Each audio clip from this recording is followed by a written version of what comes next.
la nouvelle résolution du Conseil de sécurité adoptée le 31 octobre 2025, et elle a insisté profondément sur le rôle fondatrice de l'ONU, donc à travers son Conseil de sécurité.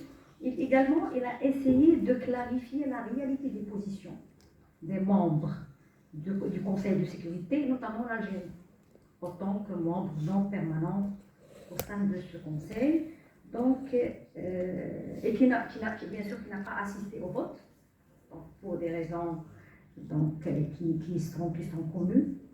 Ce qu'il a appelé, monsieur le professeur, la position grise de l'Algérie contre, bien sûr, les intérêts du Maroc. Ainsi, il a finalisé, donc il a terminé son intervention à travers le développement d'un point très important, à savoir les efforts déployés par la diplomatie marocaine en Afrique. Il a parlé de la coopération multilatérale, la coopération bilatérale, dans laquelle le Maroc s'engage depuis des décennies. Donc, on remercie encore une fois notre cher collègue, et je donne maintenant la parole à notre cher professeur, mon professeur, Mohamed Saham, qui va intervenir sur un sujet très important, à savoir le nouvel ordre de la souveraineté et l'intégrité territoriale en Afrique, le cas du Maroc et la légalité internationale. À vous la parole, chers professeurs et chers collègues.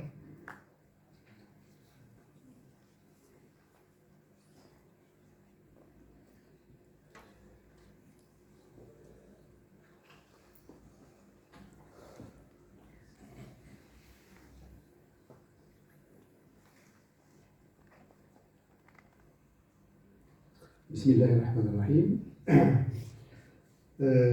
الحقيقة أن 4 ساعات 15 minutes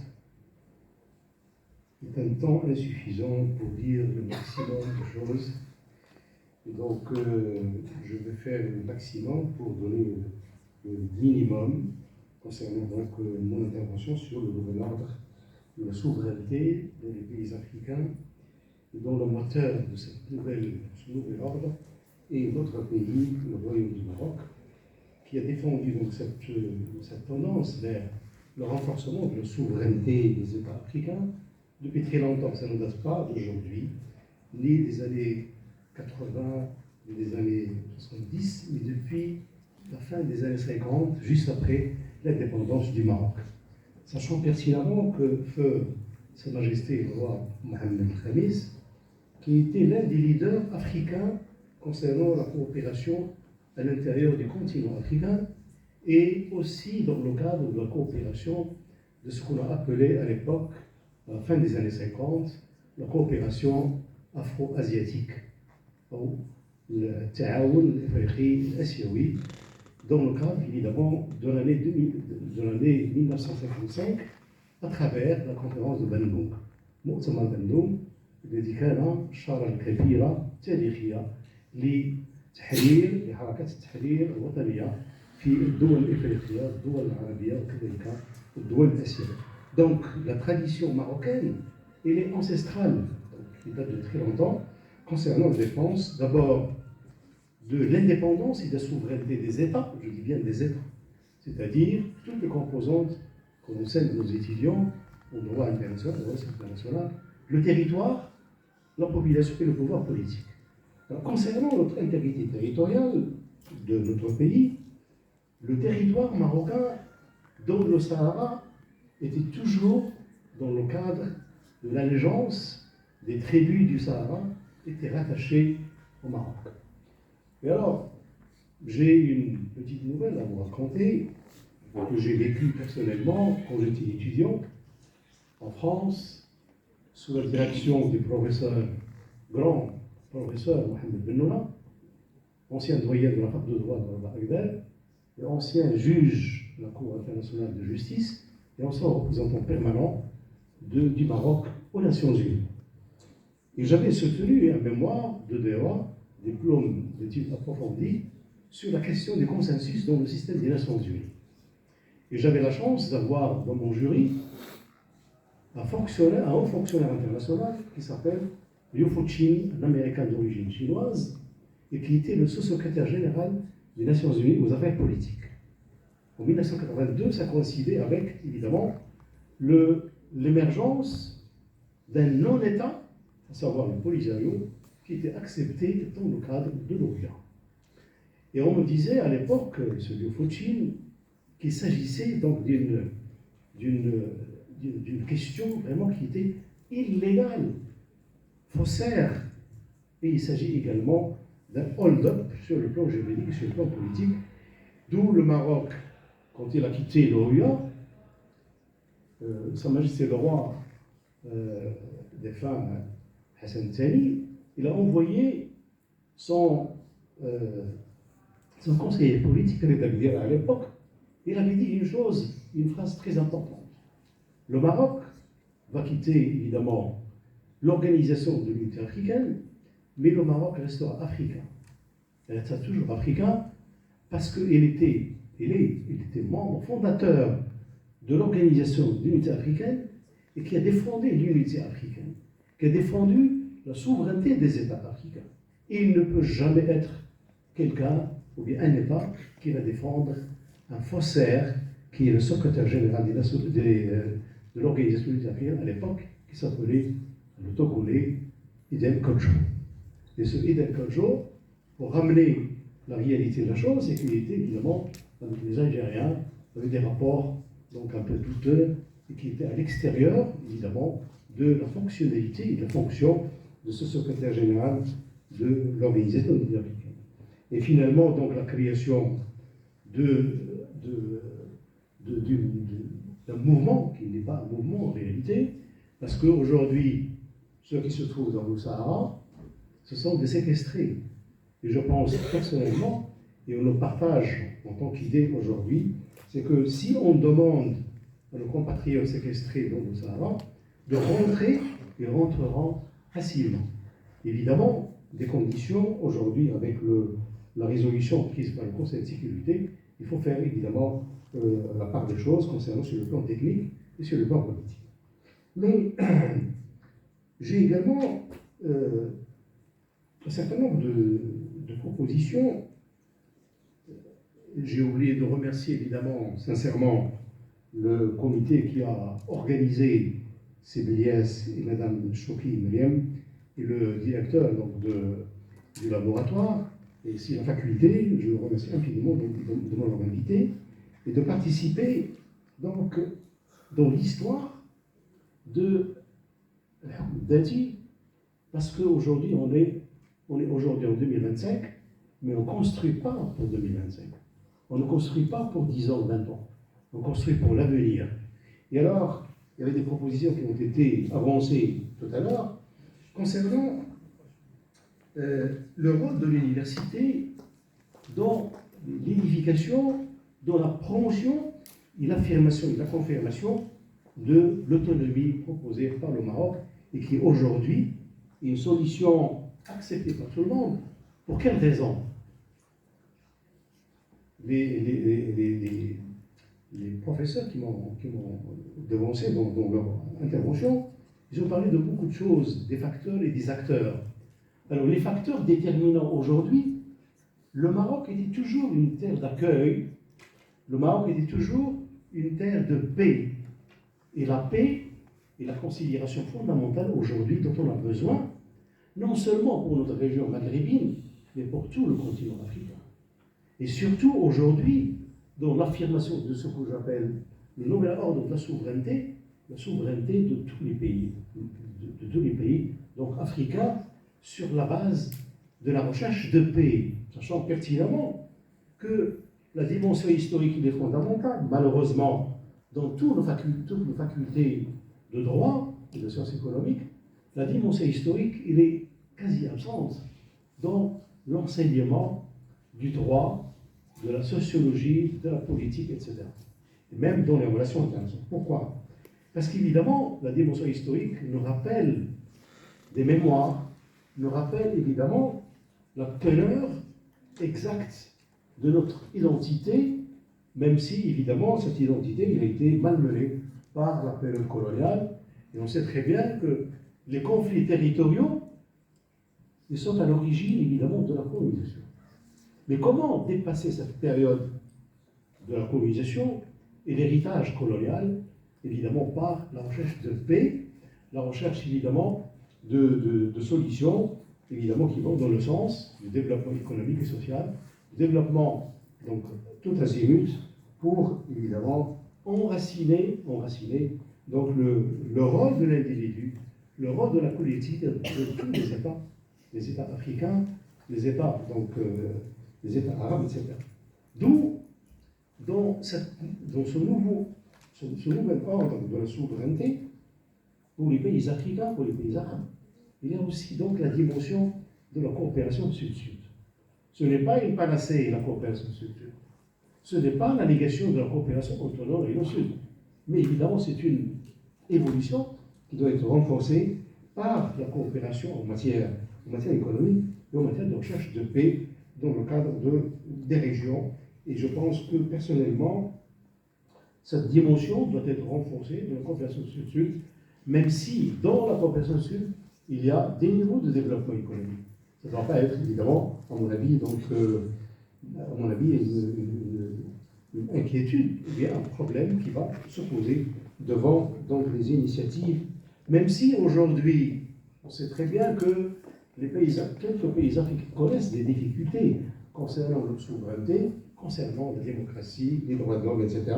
Mais toujours est-il que la paix doit être à la base, évidemment, de tous les efforts qui doivent être menés par les États et par les collectivités, non seulement sur le plan interne, c'est-à-dire la société civile, mais un autre point que je veux développer, c'est qu'aujourd'hui, les relations internationales, le droit international, il est imprégné, pas seulement du droit, mais il est imprégné des questions politiques, des questions géopolitiques et géostratégiques.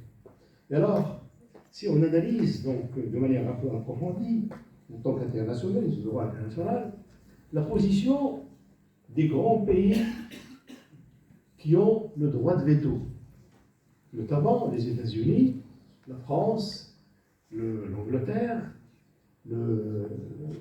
la Russie et la Chine. Comment expliquer leur position dans le cadre de cette résolution? Premièrement, les États-Unis, avec la période, donc l'ancienne période du président Trump, le premier mandat, il a fait une déclaration juridique qui a affirmé que la solution proposée par le Maroc concernant l'autonomie est une solution juste, mais surtout une solution réaliste. C'est quoi le réalisme dans la position américaine? Ça nous renvoie aux doctrines, aux théories des lois Sharia, la race de le réalisme dans la doctrine des relations internationales. Et là, je me permets de dire que, évidemment, ce réalisme, il va dans plusieurs sens, qui sont des facteurs déterminants aujourd'hui dans la paix au niveau international. C'est-à-dire que, étant une grande puissance américaine, il est partout dans le monde. Aujourd'hui, on demande aux États-Unis, au président Trump, de régler des crises partout. La dernière demande qui a été assurée, demandée par le prince héritier de l'Arabie Saoudite, c'est la question soudanaise. Et d'ailleurs, on avait ajourné d'une journée donc la prise de décision concernant la résolution du Conseil de sécurité à cause de la crise soudanaise.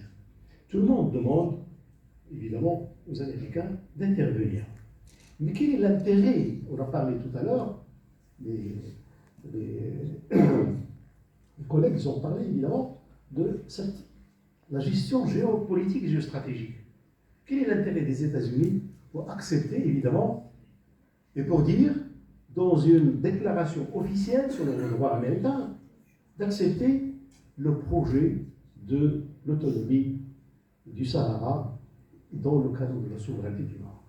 Évidemment, pour la simple raison, c'est que le Maroc, sur le plan régional, est une région fondamentale pour la paix et la sécurité dans les pays du Maghreb, dans les rapports entre l'Europe et l'Afrique, dans la sécurité atlantique, donc l'initiative royale atlantique, il est là pour le dire. J'ai assisté dernièrement, ça fait 2 semaines, un grand congrès international sur la gouvernance sécuritaire, où j'avais intervenu dans le cadre de ce symposium, de cette conférence internationale, sur le rôle de l'initiative atlantique pour la paix dans la région. Et ça va nous ramener évidemment à beaucoup de choses.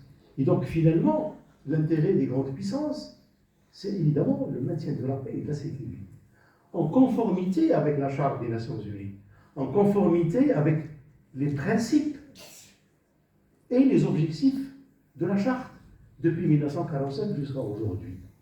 Et donc finalement, la position marocaine sur la conduite éclairée de Sa Majesté le Roi, elle est la continuité de la politique étrangère, la continuité de la stratégie marocaine concernant le règlement des différends au niveau international. Donc une position claire, une position réfléchie, et une position qui se base sur la diplomatie, tous azimuts, et également sur la stratégie du Maroc concernant le règlement de ces différends. Et d'ailleurs, sur le plan certainement militaire, le Maroc il est dans le cadre donc, de la coopération avec énormément de participation dans le cadre des opérations militaires au Sahara, et qui vont dans le sens évidemment de cette coopération, non pas pour être un pays belliciste, non, mais pour être un pays de paix et de sécurité, sachant pertinemment que le péril, les dangers de l'insécurité menacent tout le monde. Non seulement l'émigration, par exemple, concernant les pays européens, mais également concernant d'autres pays, mais non seulement concernant évidemment le blanchiment d'argent, concernant la cybercriminalité, etc. Et donc, le Maroc, aujourd'hui, dans le cadre de cette gouvernance, concernant donc la participation du Maroc dans la paix au niveau régional et international, je pense que la considération est estimée par tout le monde, au nord comme au sud. Et d'ailleurs, je pense que le discours de Sa Majesté concernant évidemment la position du Maroc par rapport à tous les partenaires, notamment les trois, alors que évidemment, on sait très bien le caractère ennemi de toutes les positions algériennes jusqu'à aujourd'hui. Et ça va continuer, parce que ça va pas être évidemment quelque chose qui ne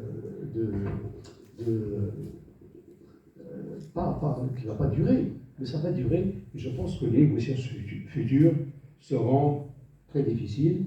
Et je pense que, excusez-moi Madame la Présidente, de dire des petits mots بالعربية حول اقتراح الاقتراح بالنسبة للمقدمين، وهو أن نفكر على المستوى الوطني في واحد ملتقى المستوى الوطني نحو دور الجامعة في بناء الحكم الذاتي بين المقترحات والديناميات.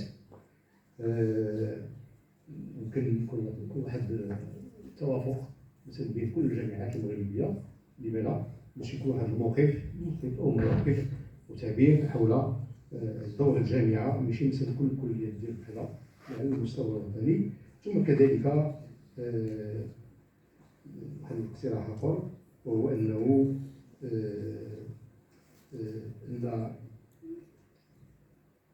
أن فهم التاريخ هو يرتبط بدور بالنسبة للباحثين في كلية الحقوق وباحثين بصفة عامة في الجامعة، هو دور الأحداث والظواهر الدولية في بناء السياسات العمومية فيما يخص مثلا السلم والأمن الدوليين. وشكرا على انتباهكم، والسلام عليكم.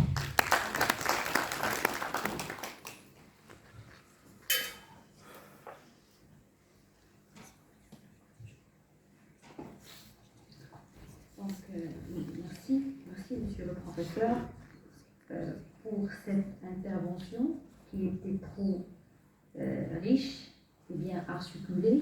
Donc personnellement j'ai beaucoup appris de cette intervention, donc, dans laquelle Monsieur le Professeur elle a essayé de développer la problématique de la souveraineté des États qui est liée aux composants de ceci.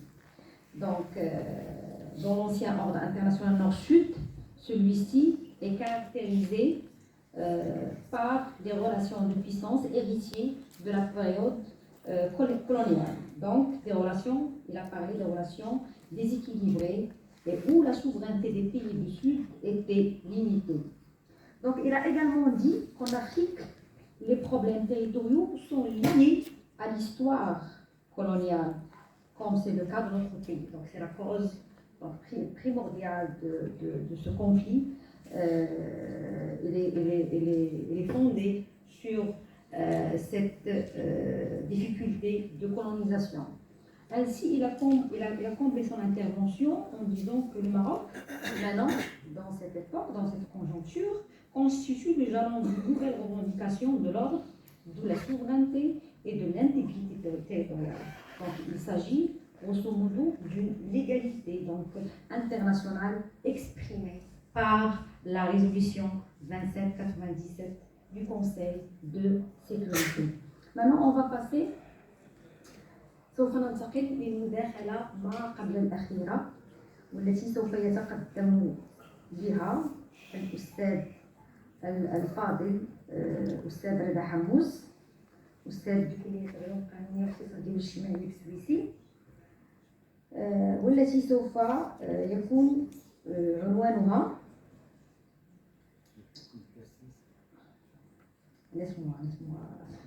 التي سوف يكون عنوانها إذن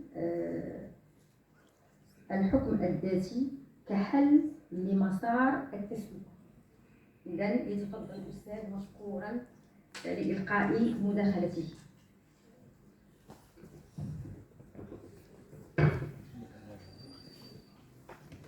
شكرا زميلة الأستاذة رئيسة هذه الجلسة أستاذة ريم. سعيد الحضور الكريم، سعيد المشاركة في هذا النقاش وهذا المحفل الأكاديمي العلمي لمناقشة كل الحيثيات والتطورات المرتبطة بالقرار الأخير لمجلس الأمن. طبعا المداخلة التي العنوان المداخلة التي سأتطرق إليه هو الحكم الذاتي كحل لمسار التسوية. وطبعا في البداية لابد أن أشير بأن القرار الأخير لمجلس الأمن بالرغم من كل التراكمات التي حققها المغرب في السنوات الأخيرة أو منذ مبادرة الحكم الذاتي، هذا القرار بالصيغة التي خرج عليه من قبل مجلس الأمن يمكن أن نعترف بأنه فاجأ الكثير من المتتبعين والمهتمين بهذا النزاع. ويمكن أن نشير هنا بأن الدبلوماسية المغربية نجحت في استغلال مجموعة من التحولات والتطورات والوقائع التي عرفها المشهد أو النظام الدولي بصفة عامة. وبالتالي سأحاول أن أتطرق في مداخلتي إلى عنصرين مهمين: كيف تحول الحكم الذاتي كحل ضاغط يملي نفسه على المنتظم الدولي والأمم المتحدة، وكيف هي الصيغ أو التشكيلات أو النماذج التي يمكن تنزيلها على الحكم الذاتي المغربي.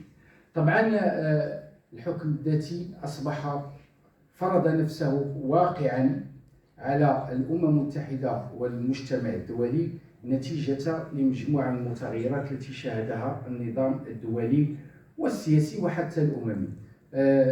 لا أريد أن أشير الأساتذة تطرقوا في العديد من المداخلات لمجموعة من التحولات التي عرفها الملف، لكن أود أن أشير هنا بأن المغرب كان دائما يتحلى بالمبادرة، وهذا ما ميز المغرب، وكان دائما منخرطا في كل المبادرات التي كانت تطرح كحل لتسوية هذا النزاع، انطلاقا من رغم أنه كلفه الكثير، كان يتطلب منه الإقدام على مجموعة من القرارات التي تعتبر من أصعب القرارات التي اتخذتها الدبلوماسية المغربية، انطلاقا من انسحاب من منظمة الوحدة الإفريقية إلى قبول الاستفتاء كحل تسوية هذا النزاع، ثم بما فيه المبادرة الحكم الذاتي من أجل التسوية في الوقت المغرب في الصحراء والصحراء في مغربها. إذن المغرب في هذا المسلسل الطويل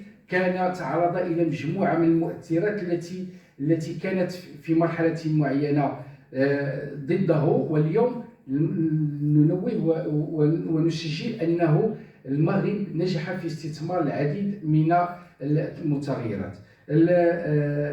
المتغيرات لن أعالج على الكثير من المحطات التي تم الإشارة إليها، خاصة كيف أن الملف في بدايته الأولى كان يدبر من داخل منظمة الوحدة الإفريقية كاستكمال الوحدة الترابية للمغرب، وكيف تحول هذا الموقف، كيف المنظمة التي المغرب ساهم في تأسيسها من أجل مساعدته على استكمال وحدته الترابية انقلبت على هذا الموقف لصالح طرح معين لاعتبارات دولية في تلك المرحلة. لكن ما أريد أن أشير إليه هنا هو العناصر التي لعبت لصالح الطرح المغربي والمرتبطة بهذا الملف، وهنا أشير إلى 3 عناصر مهمة، منها ما هو جيوبوليتيكي، ومنها ما هو قانوني، ومنها ما هو أممي. العنصر الأول متعلق بالتراكمات التي حققها مقترح الحكم الذاتي، والذي حظي بتأييد العديد من الدول وبالتحديد الولايات المتحدة الأمريكية، وكيف أن المغرب عرف كيف يستغل هذه العودة للولايات المتحدة الأمريكية على المسرح الدولي ليس كقوة عظمى نافذة، ولكن كقوة لها تصورها لفض العديد من النزاعات. وبالتالي المغرب هذا توجه ترامبي للنظام الدولي الجديد، المغرب نجح كيف يوظفه وكيف يستغله وكيف أنه يقدمه كورقة في استمالة وفي جعل العديد من الدول على أنها تنخرط وتؤيد الطرح المغربي. ورأينا كيف استمرت مسلسل الاعترافات بمغربية الصحراء وبأن الحكم الذاتي كحل وحيد لتسوية هذا النزاع. وهذه النقطة الأولى. النقطة الثانية، التحول الثاني الذي استغله المغرب هو التحولات الجذرية التي عرفها مبدأ حق تقرير المصير وفق الآليات أو التوظيف المشوه الذي تم استعماله. وكلنا تتبعنا كيف أنه استمرار في توظيف هذا المبدأ قد يسقط النظام الدولي والعديد من الدول نحو في اتجاه تشتيت وحدتها. وكانت النموذج المثالي هو إسبانيا، كيف أنه تم توظيف هذا المبدأ لصالح إسبانيا، وهو مرفوع تجاه مجموعة من الدول التي تهدد وحدتها واستقرارها وسيادتها. وبالتالي هذا المبدأ أصبح يستعمل بشكل مشوه. والنموذج المثالي كذلك فيه هو التوظيف المشوه الذي استعملته روسيا في العديد من المناطق، لا في أبخازيا، لا في أوسيتيا الجنوبية، لا في القرم، ومؤخرا في المناطق الأربع في أوكرانيا. وبالتالي أصبح توظيف هذا المبدأ ينظر إليه من قبل العديد من الدول بنوع من الريبة وبنوع من الرفض بالطريقة التي يستعمل فيها. النموذج الثالث هو من قبل الأمم المتحدة ذاتها. الأمم المتحدة جميع الاستفتاءات تقرير المصير التي أشرفت عليها أو كانت على هدم مساطرها أو إطاراتها التنظيمية كلها ساهمت في إنتاج دول قزمية ودول لا زالت تعرف بؤر التوتر. الاستفتاءات التي نظمت هي في إريتريا، ثم في تيمور الشرقية، ومؤخرا في جنوب السودان. وبالتالي الأمم المتحدة التي كانت راعية لهذه النماذج للاستفتاء كآلية لتسوية هذه النزاعات المرتبطة بتقرير المصير ترى أمامها كيف أنه مآلات هذه الاستفتاءات لم تكن بالشكل الذي كانت تسعى إليه تلك الدول، وهو خلق دول ديمقراطية تتمتع بالحقوق.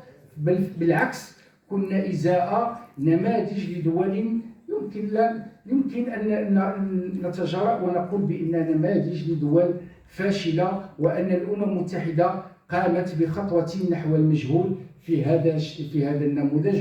وبالتالي لا يمكن أن تنخرط في أي مبادرة بهذا الشكل في الصحراء. خاصة وساعد في هذا الأمر كذلك الباب المسدود الذي وصله خيار الاستفتاء نتيجة تعثر المبادرات تحديد الهوية. النقطة الثانية التي أريد أن أثيرها في هذه المداخلة هو الحكم الذاتي وعلاقته بتقرير المصير. طبعا تقرير المصير السياق الذي تم الإشارة إليه سواء القرار 15/14 ديال 60 ولا القرار 26/25 ديال 1970 والذي فسر مفهوم تقرير المصير كلها كانت تصب بأنه أن تقرير المصير تؤكد على أنه رغم إقراره كمبدأ في القانون الدولي فلا شيء في هذا القانون يتم تفسيره أو أنه يشجع كعمل يهدف إلى تجزئة الدول ومسها في وحدتها الترابية. حقيقة تقرير المصير وفق هذا القرارين لا يساعد على تفسير الدول التي تعرف نوع من مستقلة ولها السيادة على أقاليمها تمارسها طبقا لمبدأ المساواة في الحقوق، ولها حكومات ممثلة لمجموع الشعب المتواجد على إقليمها. ومن هنا أصبح التعاطي مع حق تقرير المصير يرتكز في بعده الداخلي في هيكلة بنية الدولة حتى تستطيع أن تأخذ على الوجه المطلوب مصالح الأقليات المتواجدة بها. وهنا يحضر الحكم الذاتي كمن الحلول التي لجأت إليها العديد من الدول عبر العالم. وبالتالي الحكم الذاتي شكل هناك مجموعة من القرارات ومجموعة من الفقهاء القانون الدولي الذين أقروا بأنه لا يمكن تفسير هذا المبدأ أو إعطاه كذريعة من أجل تفتيت الشعوب ومسها في سيادتها.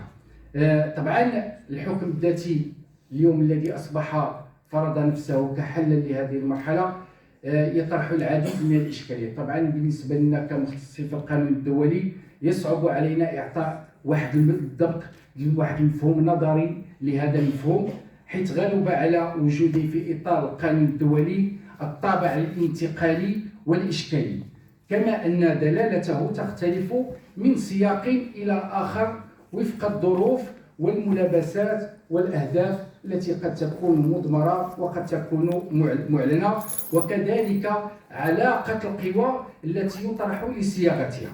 من هنا يقدم خيار الحكم الذاتي كبديل من شأنه استيعاب كل المطالب الانفصالية وإرضائها، وتكمن هنا مثالية هذا الحل في ارتكازه على قاعدة لا غالب ولا مغلوب، أي أن الدولة لا تمس في وحدتها الترابية والسياسية، والإقليم المطالب بتقرير مصيره تصان حقوقه وتحفظ له خصوصيته. ومن ثم فالحكم الذاتي يروم استبعاد خيار الانفصال بتأسيس علاقة تقوم على التعايش والتوافق بين أطراف النزاع.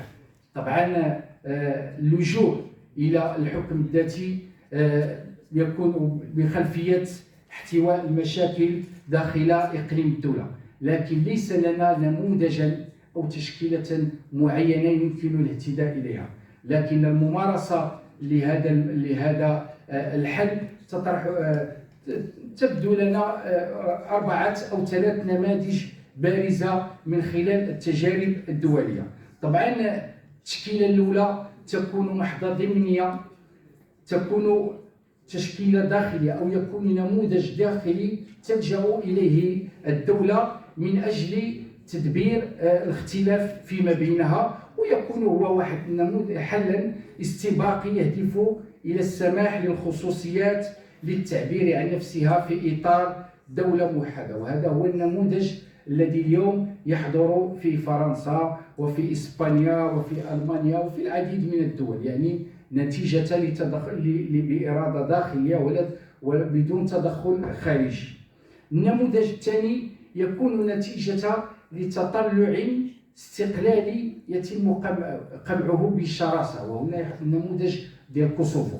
كوسوفو تعرضت إلى نوع من القمع، لكن المنتظم الدولي تدخل ومتع هذه المنطقة بنوع من الحكم الذاتي، رغم أن هذا النموذج عرف تطورا وأعلنت كوسوفو استقلالها بذاتها، وهو الأمر الذي رفضته لا زال إلى يومنا مرفوضا من العديد من الدول، وكوسوفو لم يتم الاعتراف بها كدولة مستقلة. النموذج الثالث ويمثل تدبيرا لنزاع داخلي تقوده حركة مطالبة بالاستقلال. طبعا هنا تتدخل وساطة دولية يقدم طرف النزاع تنازلات تركز على حماية السيادة الوطنية، وهنا يبرز النموذج أتشي بأندونيسيا، لأننا كنا أمام حلين. أندونيسيا كانت هناك تجربة تيمور الشرقية ومآلاتها تحدثت عنها، كيف أننا لا زالت إلى يومنا هذا تعيش في مشاكل وفي حروب وفي قلاقل داخلية، وأصبحت بؤرة تهدد النظام الإقليمي والدولي، وبالتالي تم اللجوء إلى خيار أتشي كحل سلمي لتسوية هذا النزاع. هنا كذلك يحضر النموذج المغربي، وهو نموذج فريد نابع من قرار أممي يهدف إلى تسوية هذا النزاع، لكن يبقى كما أشار إليه قرار الأمم المتحدة، قرار مجلس الأمن، هو أنه لا بد أن يحظى بقبول وموافقة الأطراف، وكذلك أن يكون حكما ذاتيا حقيقيا. الحكم الذاتي كآلية للتدبير ساعد في تسوية العديد من النزاعات المهددة للأمن والسلم الدوليين، فهو من جهة يضمن للأقليات حقها في تقرير المصير، ومن جهة أخرى يحفظ للدول وحدتها الترابية. الخلاصة الآن المغرب إزاء قرار يجعل من الحكم الذاتي تحت السيادة المغربية هو الحل الواحد القابل للتنزيل وللتفاوض بين الأطراف. طبعا الأمم المتحدة وقرار مجلس الأمن رفضه، وبرغم موافقة كل أطراف هذا النزاع، لكنه الممارسة أو التنزيل لهذا الحل لابد أن يخضع لنوع من التوافق والمفاوضات ما بين المغرب وجبهة البوليزاريو، وبالتالي أي صيغة سيتم تطبيقها لابد أن نقر بأن ليس هو الحكم الذاتي الذي يكون قد يحمل من الجهوية الموسعة كما هي بعض الأمور، ولكن في مواجهة الأطراف لابد أن يكون بين المغرب وبين جبهة البوليزاريو باعتبارها هي التي ستكون طرفا في المفاوضات، لكن كيف أن المغرب سيحاول، طبعا سيكون هناك نوع من تفاوض، والتفاوض لا بد أن يكون هناك تنازل. إلى أي حد ستنجح الدبلوماسية الموازية الدبلوماسية المغربية في الدفاع إلى أقصى حد من أجل فرض نموذج كما جاءت في صيغة 2007، وما هي الحدود ديال التدبير الترابي والدستوري. طبعا مشاركة، أنا بخلاف من يقول بأنه الجامعة لم تشارك، الجامعة كانت دائما منخرطة في هذا المجال، وكذلك الأحزاب السياسية وكذلك الحكومة والبرلمان. هذا عمل انخرط فيه الدبلوماسية بكل تكويناتها من ملكا إلى شعبا ومن خلال كل المؤسسات. اليوم الجامعة مطالبة بأن تعطي نموذجا، ولكن نموذجها لا بد أن يكون بتفصيل أي طبيعة للحكم، كيف سيتم تنزيله على الدستور، كيف ستكون الأحزاب السياسية. طرح مجموعة من الإشكاليات لا على مستوى العمل الحزبي، لا على مستوى تدبير الاختصاصات في تلك المنطقة. طبعا الجامعة لم يتوجه إليها من أجل إعطاء، ولكن لا أحد يمنعها، ولكن المؤسسات المفروضة في لإعطاء هذا الحل هي تشتغل. شكرا على انتباهكم واعتذر عن الإطالة.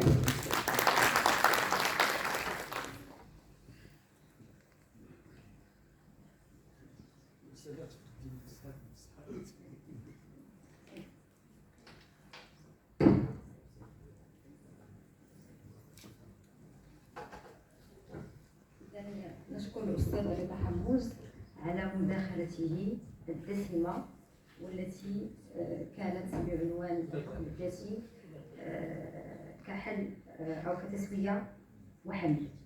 إذا من خلال هذه المداخلة تطرق الأستاذ الفاضل إلى فكرتين مهمتين، أولهما الزخم الذي عرفه من الصحة لا على المستوى الدولي ولا على المستوى الإفريقي، حيث أن الآن الاختصاص يرجع لهيئة واحدة ووحيدة، هيئة دولية ألا وهي مجلس الأمن التابع للأمم المتحدة.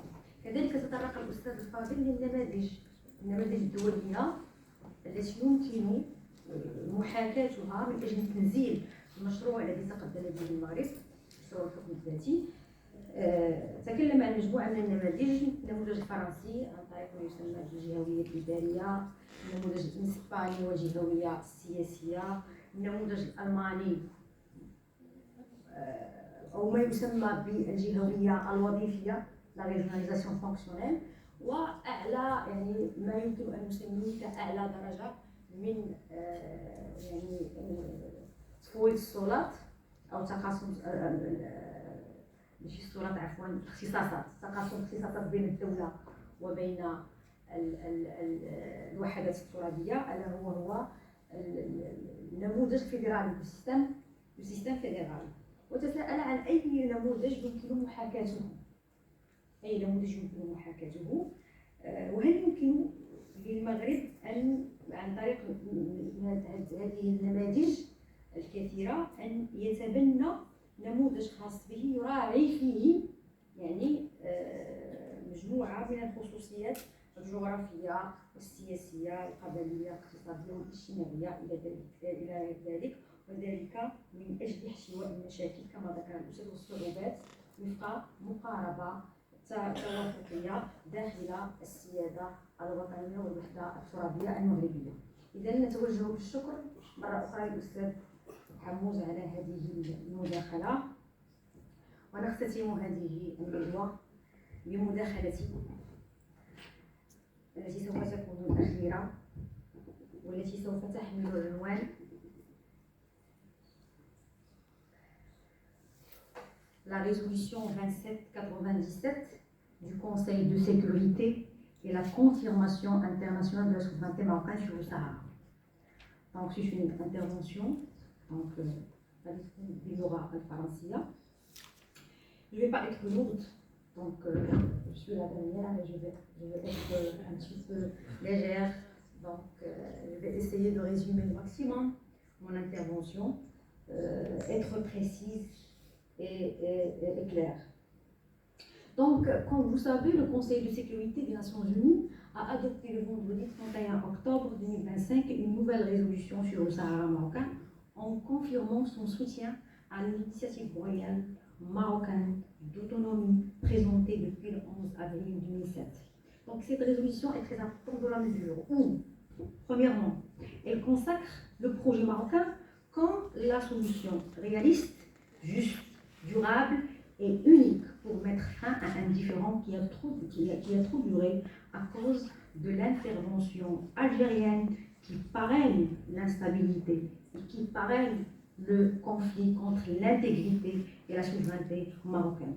À rappeler que la résolution 2797 a été adoptée par 11 voix pour et 3 abstentions. On parle de la Chine, la Russie et le Pakistan, tandis que l'Algérie, ennemi persistant de notre intégrité territoriale, n'a pas assisté au vote parce qu'il n'a pas accepté que même dans le préambule de la résolution, on fait explicitement référence à l'autonomie sous la souveraineté marocaine. Il faut rappeler aussi qu'au moment de la rédaction de la résolution 2797, l'Algérie en tant que membre non permanent du Conseil de sécurité, a manœuvré par tous les moyens au secrétariat du Conseil de sécurité et auprès d'autres membres pour réaliser 2 objectifs contre le Maroc. Premier objectif, d'abord, en demandant que dans la résolution ne soit pas référence de l'autonomie sous la souveraineté marocaine. Ensuite, les Algériens voulaient se dérober de leur responsabilité historique de la naissance, du financement de ce conflit et leur responsabilité sur la conduite de A à Z de ce conflit régional artificiel. Ainsi, ils demandaient que seul le Maroc et le Polisario sont les 2 parties concernées. Donc le rêve algérien a échoué de plein jour parce que la diplomatie marocaine a joué un rôle très important et que les membres du Conseil de sécurité, je parle des membres permanents, défendent l'égalité internationale pour une solution réaliste et durable dans le cadre des Nations Unies, loin de ce qu'on appelle les tergiversations et manœuvres algériennes frauduleuses. Donc dans notre intervention, je vais développer 2 idées. La première idée, qui va porter sur le large consensus sur la solution d'autonomie sous la souveraineté marocaine. Je vais parler sur les grands traits de cette résolution.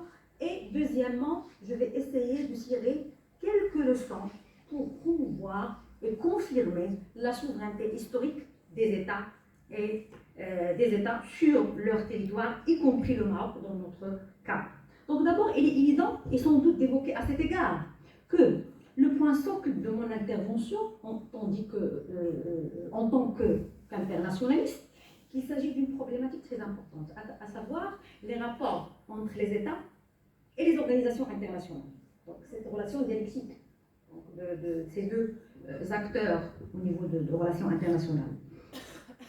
Donc, dans cette résolution du Conseil de sécurité, donc, le Conseil a réaffirmé toutes ces résolutions précédentes et a exprimé son large soutien au secrétaire général de l'ONU et à son envoyé personnel, Stéphane de Mistura, dans toutes les initiatives pour le renforcement des négociations entre les 4 parties. On parle du Maroc, l'Algérie, la Mauritanie et le Polisario. Tout cela sur la base du projet d'autonomie présenté par le Maroc. Donc à cet égard, il faut rappeler que le Conseil de sécurité affirme et encourage le large soutien international exprimé à cette initiative. C'est la raison par laquelle, premièrement, le Conseil de sécurité a décidé de prolonger le mandat de la MINURSO jusqu'au 31 octobre 2026, en appelant aussi au respect de cessez-le-feu et ainsi à éviter toutes les actions susceptibles de compromettre le processus pacifique déclenché à ce sujet. Donc, il est essentiel de comprendre que ce sujet il est destiné implicitement à l'Algérie et au Polisario.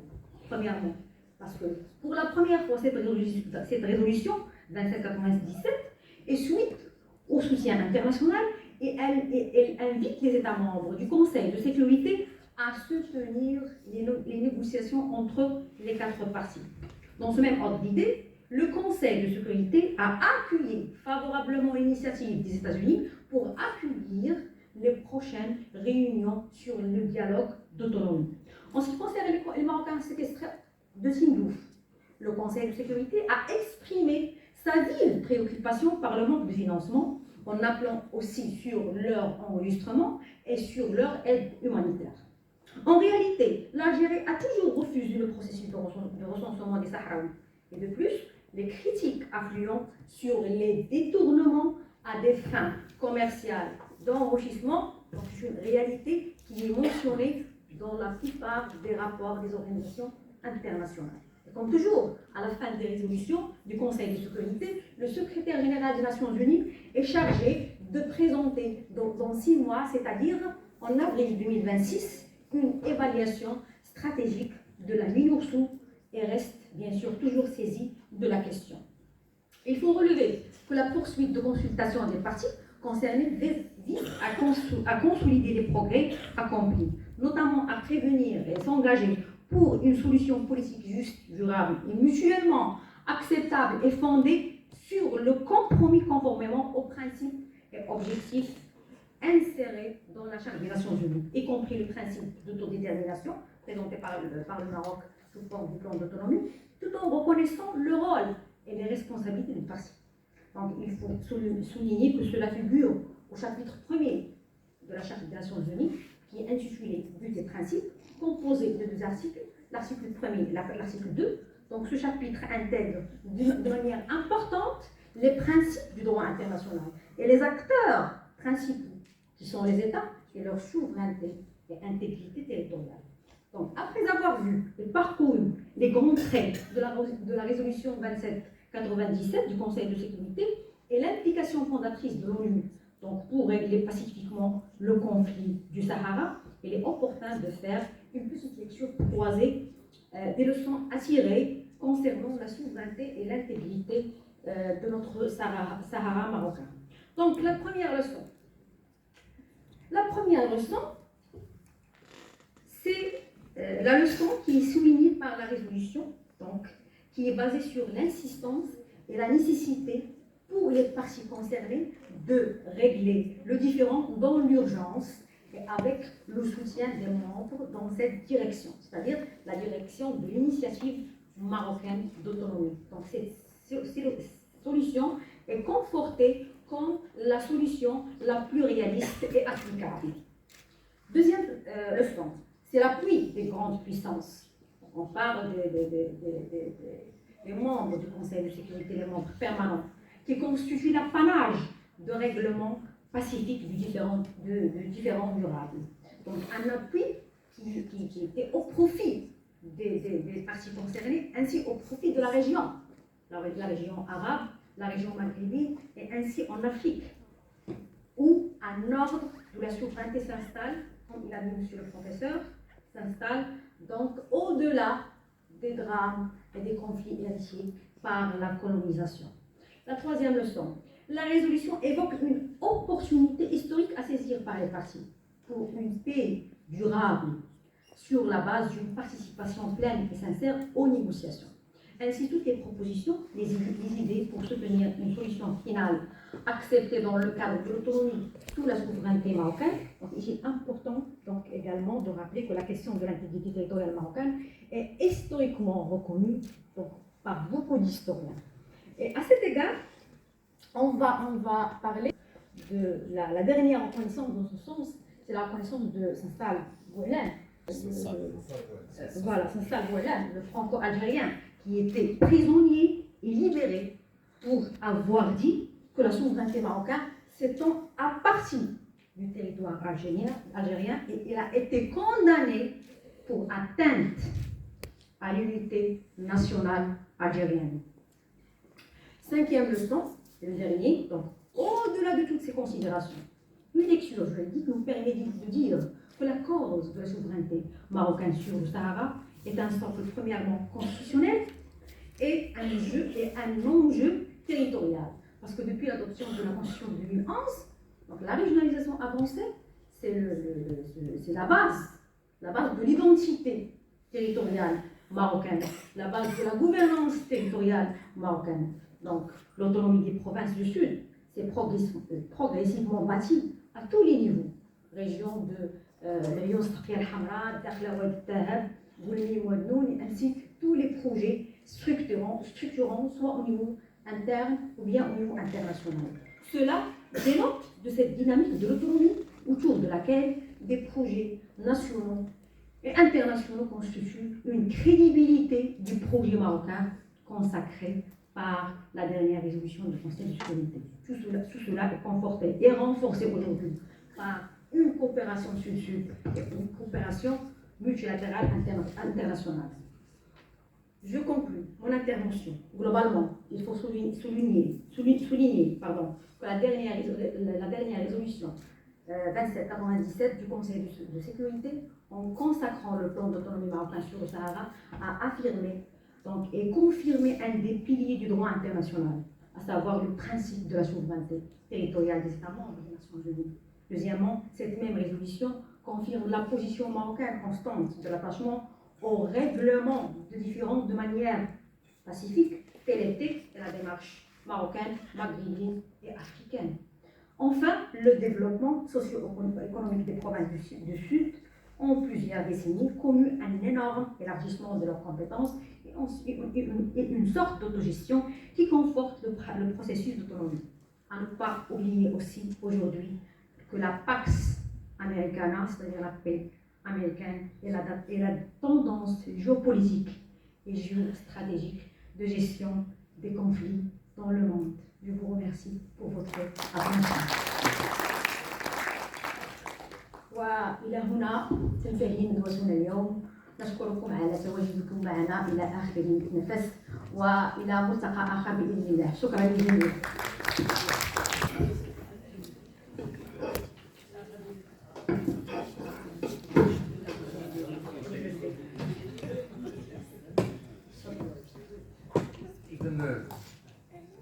لا بد في النهاية أن نتوجه بالشكر الجزيل للسادة الأساتذة الذين أغنوا وأثروا هذه الندوة الوطنية المتعلقة بقضية الصحراء المغربية. لا بد كذلك أن نتوجه بالشكر الجزيل لعميد الكلية السيد نائب العميد للرئيس الإداري لمقدمة عن كأس العام، ثم أنه لا بد كذلك أن نتوجه بالشكر الجزيل لطالبتنا وطالباتنا، لأن الأمر يتعلق بموضوع ممتد في الزمان والمكان ويهم الأجيال المتعاقبة، والأجيال المتعاقبة لها مسؤولية كبيرة جدا في رفع مشعل التطور، مشعل البناء، مشعل المساهمة، وبالتالي فحينما استدعي طلبة الدكتوراه لكي يندمجوا في سيرورة سيرورة البحث العلمي ويكونوا أكثر ارتباطا بالبحث العلمي وبأدواته وبآلياته. إذن شكرا لكم جميعا وشكرا للسادة الأساتذة، وأدعو الجميع لاستراحة الشاي على شرف السادة الأساتذة وعلى شرف الحضور الكريم، وموعدنا في ندوة أخرى في موضوع آخر دائما مع فريق البحث الأداء السياسي ومع الدستوري. وشكرا لكم.